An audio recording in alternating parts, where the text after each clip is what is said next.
तो आज हम कंटिन्यू करने वाले हैं be the beginning episode number 3 को। तो एपिसोड नंबर 2 में हमने देखा कि कोकू और उस सफ़ेद बाल वाली लड़की के बीच में फाइट सीन चल रहा होता है और एपिसोड ख़त्म हो जाता है।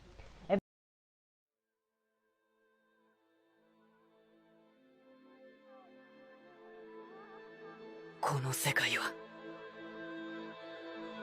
間違っている。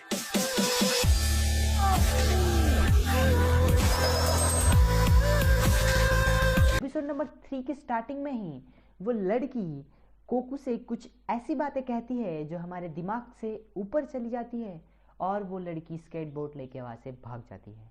कोकू उसका पीछा करता है और ये सब क्लिप भी देख रहा होता है।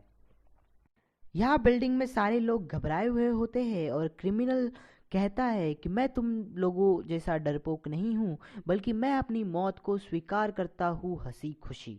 इस इंसिडेंट के बाद में मैं हिस्ट्री में जाना जाऊंगा, लोग मुझे पहचानने लगेंगे।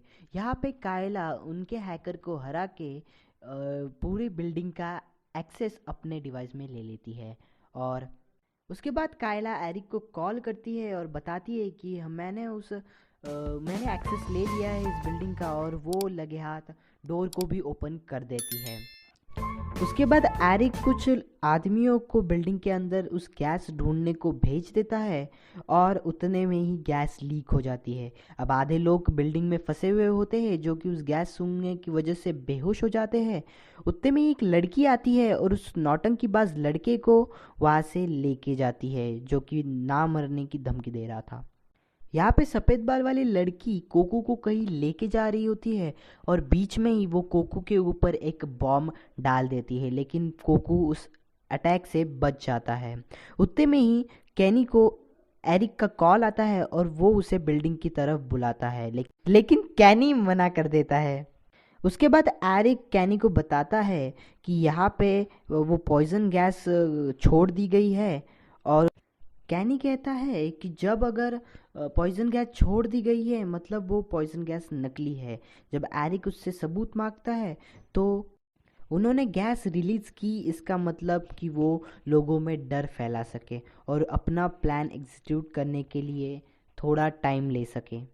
कैनी क्रिमिनल की तरह सोचकर ये पता लगा एरिक कैनी से कहता है कि पर हम बिल्डिंग में किसी के भी साथ कांटेक्ट नहीं कर पा रहे हैं, और कैनी एरिक को कहता है कि क्योंकि ये गैस एक स्लीपिंग गैस है और ये क्रिमिनल्स एक छोटे छोटे क्रिमिनल्स को हायर करके अपना काम करवाते हैं और काम होने के बाद में इन छोटे छोटे क्रिमिनल्स को मार देते हैं।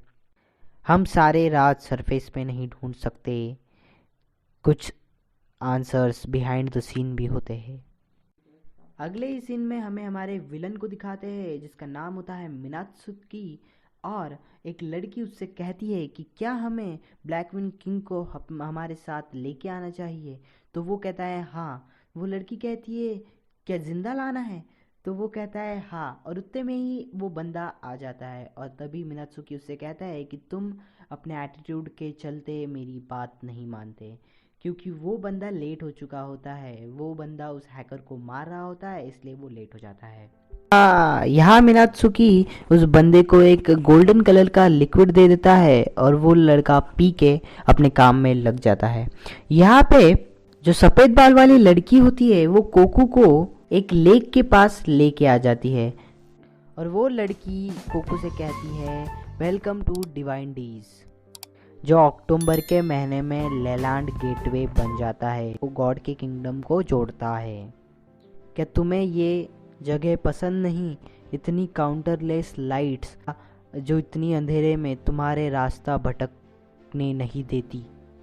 उतने में ही कोकू कहता है कि ये अनाप शनाप बातें करना बंद करो और मुझे बताओ कि वो कहाँ पे है, नहीं तो मैं तुम्हें मार दूंगा।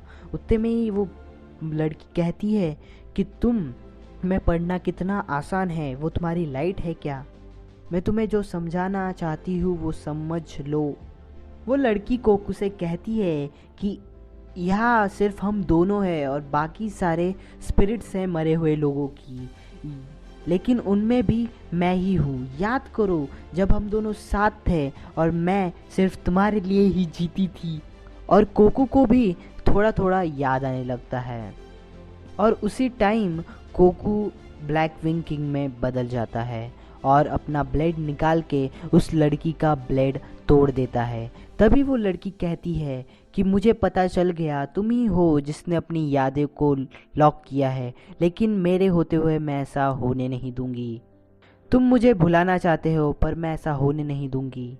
लेकिन वो लड़की कहती है कि मैं तुम्हें माफ़ नहीं करूंगी, तुमने मुझे ना चुनने के लिए।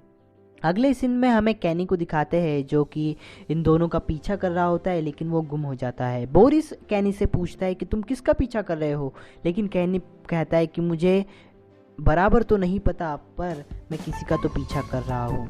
अगले सीन में इन दोनों की बहुत ही बड़ी फाइट हो जाती है और इन दोनों के फाइट सीन में वो लड़की कोकू को काफ़ी टक्कर दे रही होती है, लेकिन एंडिंग में कोकू जीत जाता है और उस लड़की अपना ब्लेड उस लड़की के आर पार घुसा देता है। उतने में ही वो लड़की कहती है कि तुम मेरा पैर काट दो, वो तुम्हें एक दिन यूज़फुल ज़रूर रहेगा, और कैनफस को टच करो। और इतने ही में ही वो मर जाती है। उतने में ही कैनी और बोरिस उस लेक के पास आते हैं, लेकिन कोकू वहाँ से चला जाता है। और जो कैनी होता है वो लेक में एक आयरन पाउडर देख रहा होता है जो कि उस लड़की के ब्लेड का था। उसके बाद हमें बिल्डिंग में लेके जाते हैं और वहाँ पे सारे लोग जो है वो होश में आने लगते हैं और वहाँ पे मेडिकल टीम भी पहुँच जाती है। उतने में 2 RIS के मेंबर्स को वहाँ पे 2 लाशें मिलती है जो कि काफ़ी उस पॉइजन गैस की वजह से पूरी सड़ चुकी थी। इतने में ही समझ में आता है कि मतलब क्रिमिनल के पास में गैस थी, लेकिन उन्होंने वो यूज़ नहीं की। उसके बाद लिली एक RIS के ऑफिसर को कहती है कि इन लोगों की बॉडी तो मिली पर इनकी स्किन नहीं मिली। तो वो RIS का मेंबर कहता है कि अगर मैंने तुम्हें बता दिया तो तुम बहुत दिनों तक खाना भी नहीं खा पाओगी। लिली कहती है कि इस शहर में कुछ तो बड़ा होने वाला है। इतने सारे हादसे हुए बट हम एक भी हादसा अभी तक इन्वेस्टिगेट नहीं कर पाए, उसे सॉल्व नहीं कर पाए। कुछ तो बहुत बुरा होने वाला है इस शहर में। और उतने में ही जो RIS का दूसरा मेंबर होता है वो वहाँ पे एक शपथ लेता है कि कुछ भी हो जाए, भले मुझे मेरी जान देनी पड़ जाए, फिर भी मैं अपने किंगडम की रक्षा करूँगा। और यही देखते लिली और वो दूसरा कमांडर भी शपथ लेने लग जाता है।